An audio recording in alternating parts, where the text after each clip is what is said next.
Hello, नमस्कार दोस्तों। Success point study app channel पे आपका हार्दिक स्वागत है। तो अपन पढ़ रहे थे क्या, राष्ट्रपति अनुच्छेद 52 से 61 तक अपन ने क्लियर कर लिया था। आज पढ़ेंगे अपन, उससे आगे का जिक्र करेंगे। तो अनुच्छेद नंबर आज बात करेंगे 62, किसकी, अनुच्छेद नंबर 62 की, जिसमें किसका उल्लेख है, उसमें उल्लेख किया गया है राष्ट्रपति का पद रिक्त होना। क्या, राष्ट्रपति का पद रिक्त होना। तो राष्ट्रपति का पद रिक्त होने का क्या रीजन हो सकता है। तो पहले तो ये जानेंगे कि राष्ट्रपति का पद है वो किस किस कारण से रिक्त हो सकता है ना।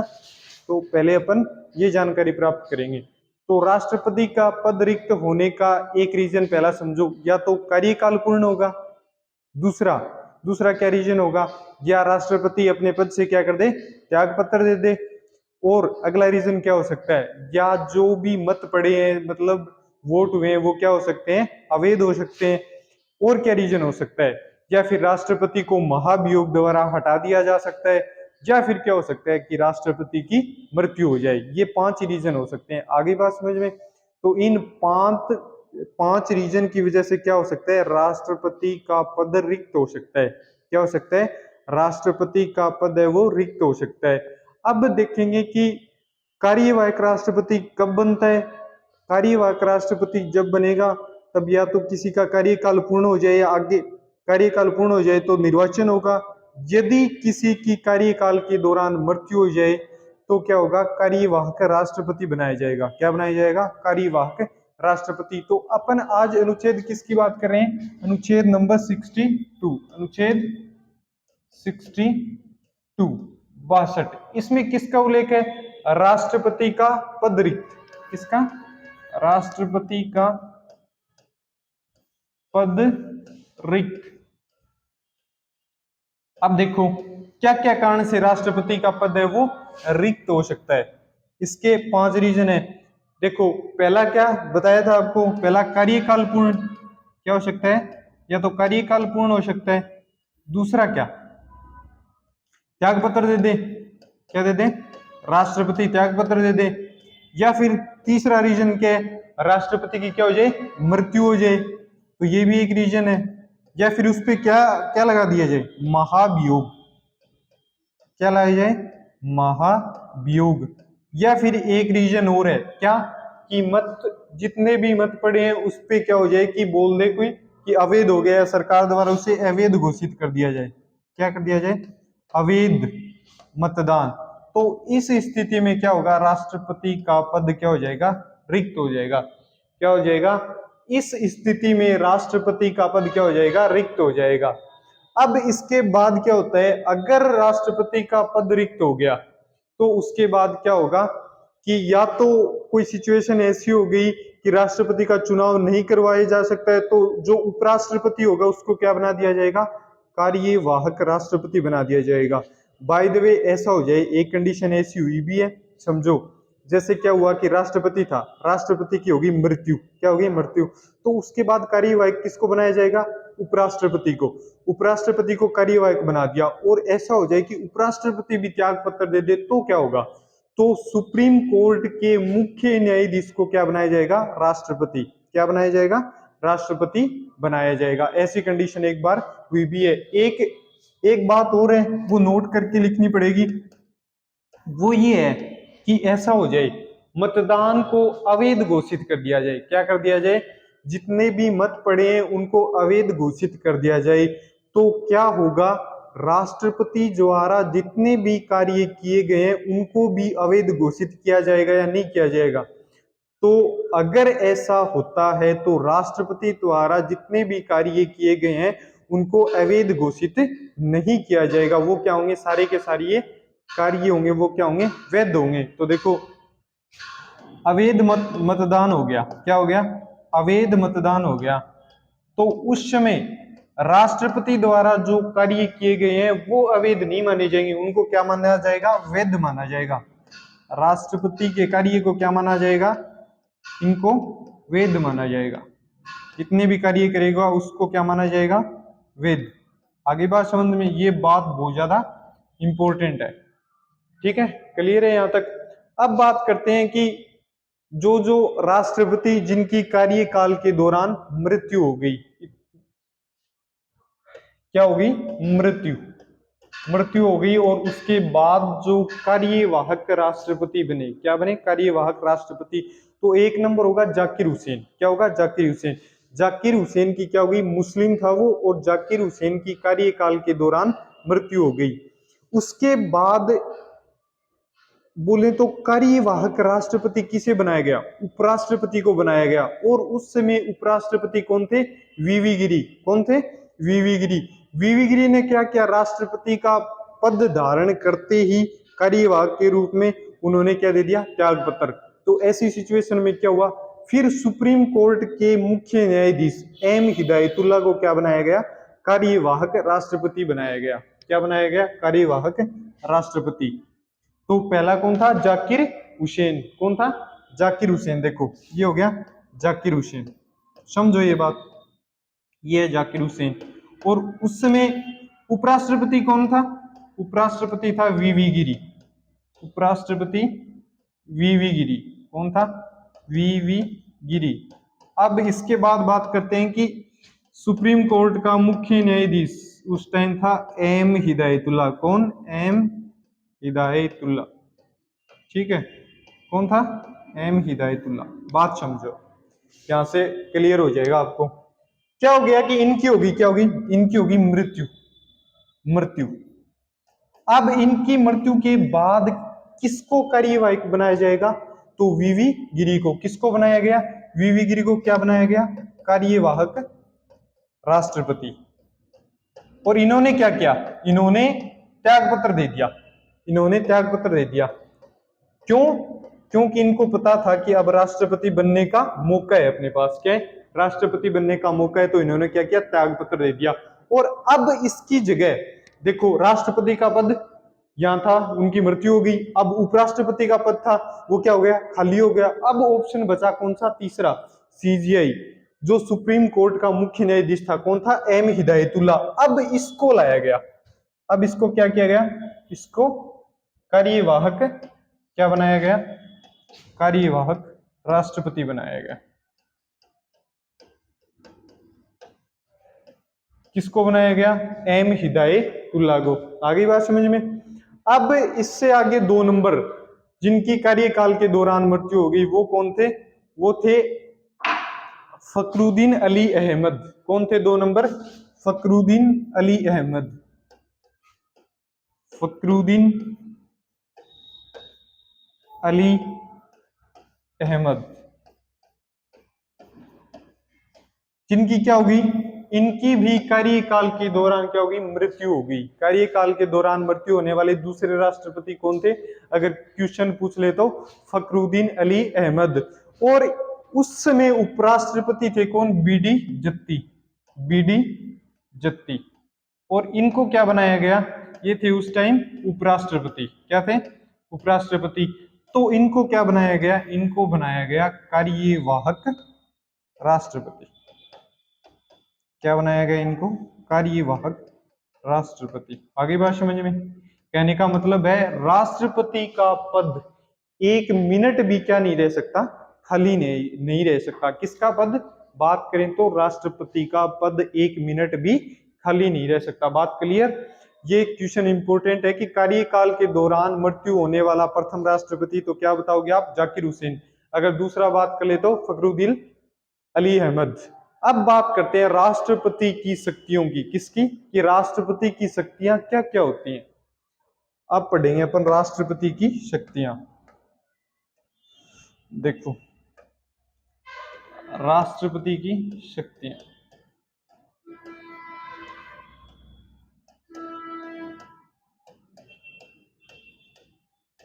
राष्ट्रपति के पास बहुत सारी शक्तियां होती हैं, ठीक है, उनका जिक्र करेंगे आज अपन।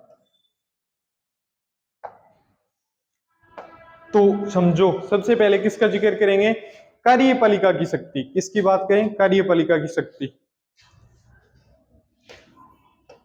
कार्यपालिका, कार्यपालिका की शक्ति मैंने पहले भी बताया था। कार्यपालिका की वास्तविक शक्ति किसमें होती है, कार्यपालिका की वास्तविक शक्ति होती है प्रधानमंत्री में, और औपचारिक किसमें होती है, औपचारिक होती है राष्ट्रपति में।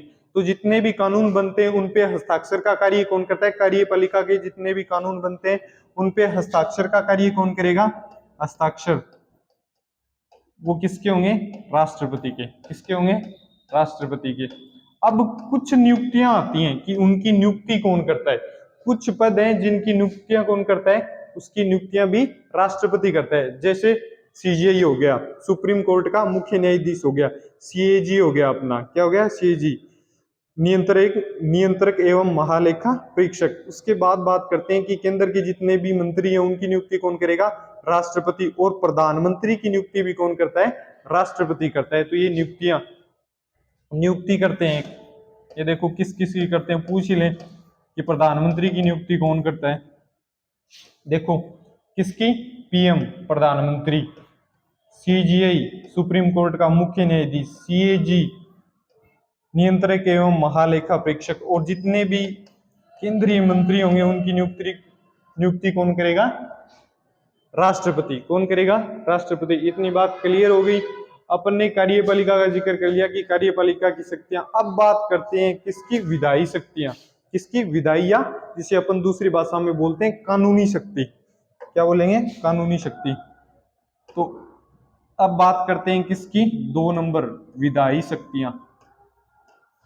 विधायी शक्तियां जिसे क्या बोलते हैं? कानूनी भी बोलते हैं, या फिर कानूनी शक्तियां, इनका जिक्र करेंगे अभी। राष्ट्रपति को बहुत सारी शक्तियां प्राप्त हैं। अब बात करते हैं विधायी या कानूनी शक्ति। अब इसमें होता है कि SC ST जो समुदाय होते हैं उनके अगर आरक्षण की बात करें या जो सीटें होती हैं उनका रिजर्वेशन का कार्य कौन करता है? राष्ट्रपति करता है। एंग्लो इंडियन थे, पहले थे, उनका रिजर्वेशन या उनका चयन कौन करता था? राष्ट्रपति करता था। वो वर्तमान में क्या कर दिया गया? हटा दिया गया। अब संसद भवन में जो अभिभाषण होता है, क्या होता है? अभिभाषण, उसका कार्य भी कौन करता है? राष्ट्रपति करता है। दूसरा, विधेयक, जितने भी विधेयक आते हैं उन पे हस्ताक्षर किसके होते हैं? राष्ट्रपति के हस्ताक्षर होते हैं। उसके बाद ही वो विधेयक क्या होता है? पारित हुआ माना जाता है। आगे बात समझ में। एक और, संयुक्त अधिवेशन, ज्वाइंट सीटिंग जिसे बोलते हैं, अनुच्छेद 108 में उसका उल्लेख है। तो संयुक्त अधिवेशन भी कौन बुला सकता है? वो राष्ट्रपति बुला सकता है। आगे बात समझ में। तो देखो विधायी शक्तियां, जो SC ST की सीटें हैं, क्या है? SC ST सीटें रिजर्व करने का कार्य किसके पास है? ये भी इनके पास है। और एक है अभिभाषण, कहां? अगर बोले संसद भवन में अभिभाषण का कार्य भी कौन करता है? राष्ट्रपति। संसद भवन में अभिभाषण,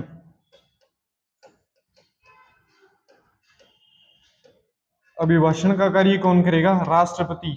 2 एंग्लो इंडियन जिसका चयन कौन करता है? राष्ट्रपति करता है। वर्तमान में इसका प्रभाव क्या कर दिया गया? समाप्त कर दिया गया। विधेयक, जितने भी विधेयक आते हैं उन पे हस्ताक्षर किसके होते हैं? राष्ट्रपति के। विधेयक पे हस्ताक्षर किसके होंगे? राष्ट्रपति के। क्लियर? विधेयक पर हस्ताक्षर किसके होंगे? राष्ट्रपति के। अब एक और रह गया संयुक्त अधिवेशन, जिसे अपन क्या बोलते हैं? ज्वाइंट सीटिंग, जिसका उल्लेख है अनुच्छेद 108 में। ज्वाइंट सीटिंग बोलते हैं जिसे, क्या? ज्वाइंट सीटिंग या फिर संयुक्त अधिवेशन।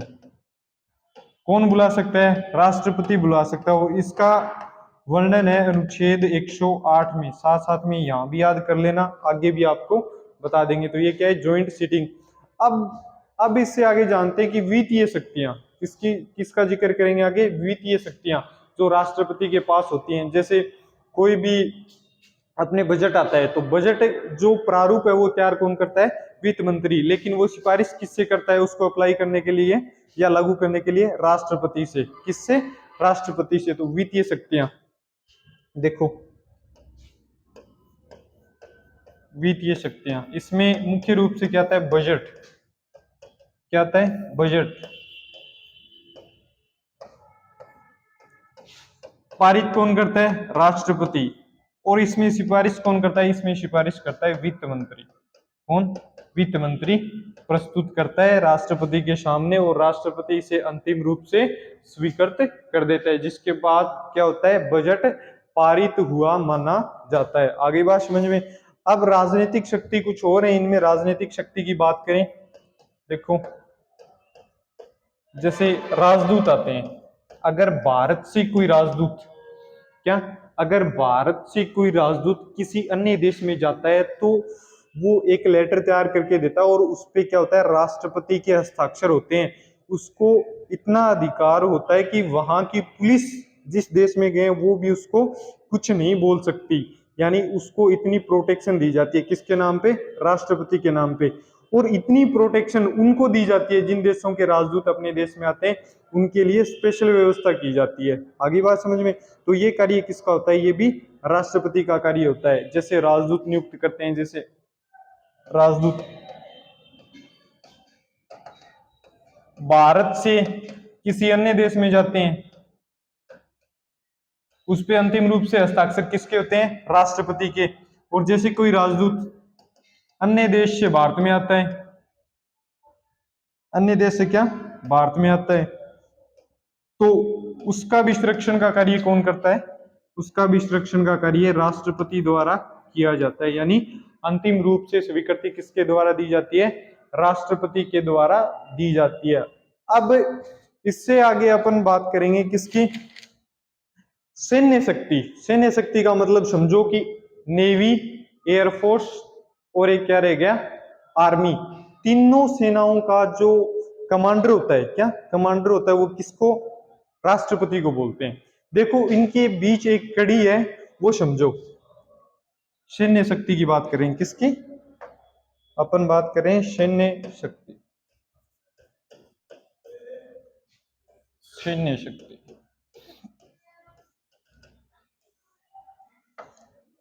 अब देखो आर्मी, नेवी और एयरफोर्स, तीन विंग है। इनके ऊपर देखो, इन तीनों के ऊपर होता है सीडीएस। क्या होता है, सीडीएस। फिर होता है रक्षा मंत्री। कौन होता है, रक्षा मंत्री। और इन सब के ऊपर कौन होता है, राष्ट्रपति, जिसे क्या बोला गया है, तीनों सेनाओं का कमांडर। जिसे क्या बोला गया है, कमांडर, तीनों सेनाओं का कमांडर किसे बोला गया है, राष्ट्रपति को। अब देखो सीडीएस के पद पे कौन आता है, जो आर्मी से रिटायरमेंट बंदा है, जो कर्नल जनरल, जिस भी उच्च पोस्ट से रिटायरमेंट होता है, उसको कहां पे नियुक्त किया जाता है, सीडीएस पे। फिर जो लगातार एक आर्मी से कोई रिटायरमेंट ऑफिसर सीडीएस लगातार नहीं बन सकता, अलग अलग बार मौका दिया जाता है, एक बार आर्मी को, एक बार नेवी को और एक बार एयरफोर्स को। आगे बात समझिए। इनके ऊपर कौन होता है, सीडीएस, और उसके ऊपर रक्षा मंत्री, और रक्षा मंत्री के ऊपर राष्ट्रपति। आगे बात समझ में। तो तीनों का कमांडर कौन हो गया, राष्ट्रपति हो गया। ये सैन्य शक्ति किसके पास है, राष्ट्रपति के पास। अब इससे आगे बात करते हैं अपन जैसे शिक्षा के बारे में। किसके बारे में, शिक्षा के बारे में है, बोले तो एजुकेशन के बारे में। इनको क्या क्या शक्तियां प्राप्त हैं, बात करें एजुकेशन की। एजुकेशन, एजुकेशन की बात करें तो सेंट्रल यूनिवर्सिटी होती है ना, जितनी भी सेंट्रल यूनिवर्सिटी होती हैं, उनके कुलपति कौन होते हैं, राष्ट्रपति। कौन होते हैं, राष्ट्रपति। देखो सेंट्रल यूनिवर्सिटी, जितनी भी सेंट्रल यूनिवर्सिटी हैं,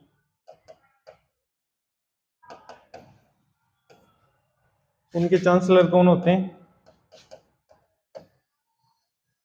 राष्ट्रपति। कौन होगा, राष्ट्रपति। उसको अपन क्या बोलते हैं, कुलपति, कुलपति या चांसलर। अब बात करते हैं एक इसका एक्सेप्शन है, दिल्ली यूनिवर्सिटी है ना, कौन सी, दिल्ली यूनिवर्सिटी, इसका एक एक्सेप्शन है। अगर बात की जाए इसका चांसलर कौन होगा, तो इसका जो चांसलर होगा वो कौन होगा, उपराष्ट्रपति। ये बात ध्यान रखना, ये इंपॉर्टेंट है बात। कौन होगा, उपराष्ट्रपति। इसका चांसलर होगा वो कौन होगा, उपराष्ट्रपति। किसका, सिर्फ एक दिल्ली यूनिवर्सिटी का, ये एक्सेप्शन है। और ये नोट लगा के लिख भी लेना, बात क्लियर। दिल्ली यूनिवर्सिटी का चांसलर कौन होगा, उपराष्ट्रपति। तो ये एक्सेप्शन में आ जाता है। तो और ऐसी बातें होती है ना, वही एग्जाम में ज्यादा पूछने की संभावना होती है। अब पूछ लें इसको कुछ विवेकाधिकार। क्या? विवेक, यानी विवेक का मतलब जानते हो, अपना दिमाग यूज करना। अपने दिमाग के आधार पे भी इनको कुछ अधिकार दिए गए हैं, जिसको क्या बोलते हैं अपन? विवेकाधिकार। देखो, विवेकाधिकार, समझो ये क्या होते हैं।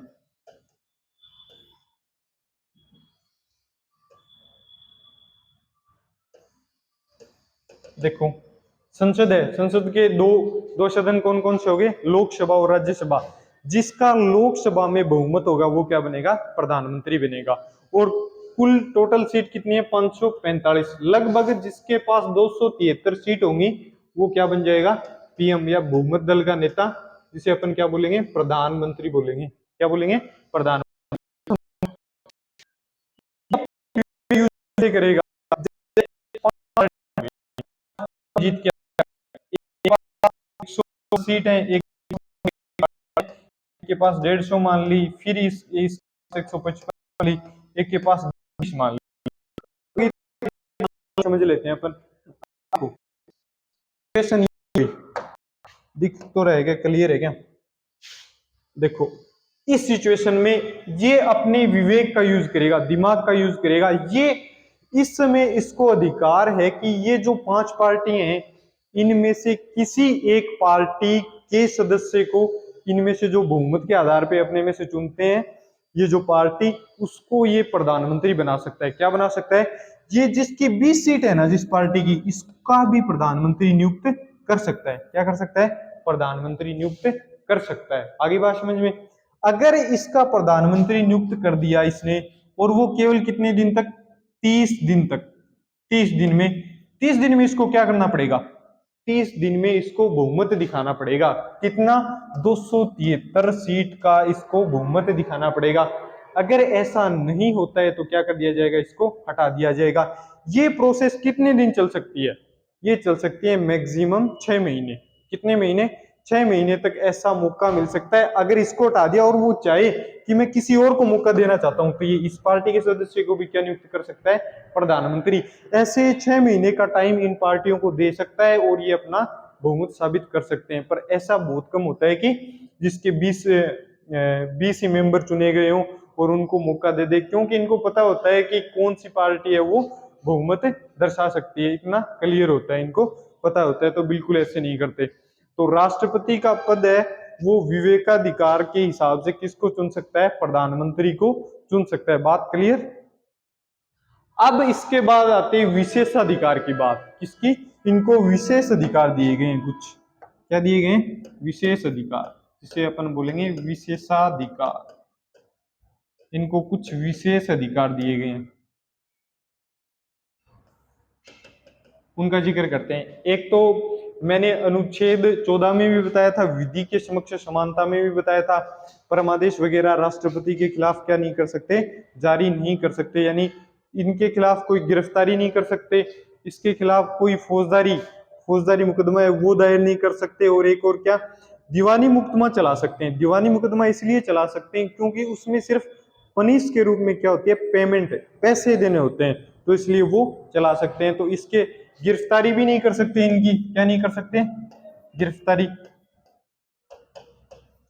और कोई फौजदारी मुकदमा भी नहीं चला सकते इनके पद पे रहते हुए, क्योंकि ये अपनी सजा खुद माफ कर लेंगे। फौजदारी मुकदमा भी नहीं चला सकते, सिर्फ दीवानी मुकदमा चला सकते हैं, जिसमें क्या होता है कि इसको पुलिस के रूप में क्या देनी पड़ती है? पेमेंट देनी पड़ती है। किसमें? दीवानी मामलों में। तो इस पे दीवानी मुकदमा चलाया जा सकता है। क्यों चलाया जा सकता है? क्योंकि इसमें सिर्फ ही प्रावधान किसका है? पुलिस के रूप में पेमेंट देनी होती है, और वो अपने पद पे रहते हुए दे सकते हैं। अगर फौजदारी मुकदमा हुआ है कोई इनके ऊपर, और सपोज दैट इनको सजा सुना दी, तो एक है राष्ट्रपति के पद पे आसीन है और क्या कर लेंगे? अपनी सजा माफ कर लेंगे। लेकिन ऐसा नहीं है कि ये मामला कभी नहीं उजागर होगा। इनका जैसे 5 साल का कार्यकाल पूर्ण हो गया, इसके बाद इन पे ये मुकदमे दायर कर सकते हैं, गिरफ्तारी भी हो सकती है, और क्या इन पे कोई फौजदारी मुकदमा भी चलाया जा सकता है। क्लियर? इतना क्लियर हो गया होगा। तो ये इनके क्या है? विशेषाधिकार प्राप्त है इनको। तो आज अपन ने पढ़ ली क्या? राष्ट्रपति की जितनी भी शक्तियां थी वो क्लियर कर ली। ठीक है, और अनुच्छेद नंबर 62 पढ़ लिया। इससे आगे अपन पढ़ेंगे कल। धन्यवाद।